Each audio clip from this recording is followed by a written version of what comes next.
இன்னைக்கு நாம இந்த கத்திரிக்காய் வெரைட்டி தாங்க பார்க்க போகிறோம். இது வந்து வேங்கேரி கத்திரிக்காயோட ஒரு வெரைட்டிங்க. இது வந்து நாட்டு ரகம் தான், அசல் நாட்டு ரகம். இதில் வந்து நீளமாக இருக்குது பாருங்க.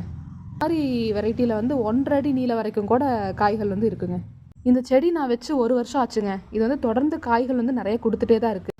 இதுக்கு வந்து வெயிலில் வச்சிங்கன்னா நிறைய காய்கள் காய்க்கும். ஏன்னா வந்து சன்லைட் தான் ரொம்ப முக்கியம் இதுக்கு. அதுக்கப்புறம் தண்ணி வந்து தேங்கி நிற்கக்கூடாது.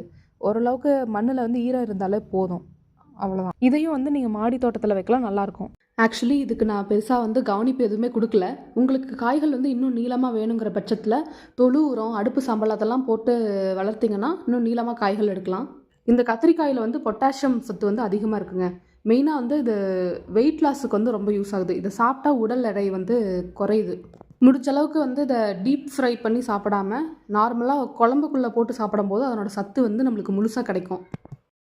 சாதாரண நீல கத்திரிக்காய் வெரைட்டியில் வந்து முள் இருக்காது. இந்த வேங்கேரி கத்திரிக்காய் வெரைட்டியில் தான் அந்த மாதிரி முள் இருக்கும். இந்த காய் வந்து முழுக்க முழுக்க ஊதா கலர்லேயே இருக்காதுங்க.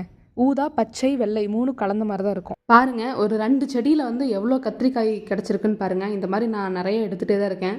இந்த மாதிரி நிறைய வெரைட்டி காய்கறிகளோட விதைகளும் நாற்றுகளும் வேணும் அப்படின்னா என்னோட சேனலை சப்ஸ்கிரைப் பண்ணி வச்சுக்கோங்க. உங்களுக்கு ஃப்யூச்சரில் நான் உங்களுக்கு இந்த நாற்று விதைகள்லாம் கொடுக்குறேன்.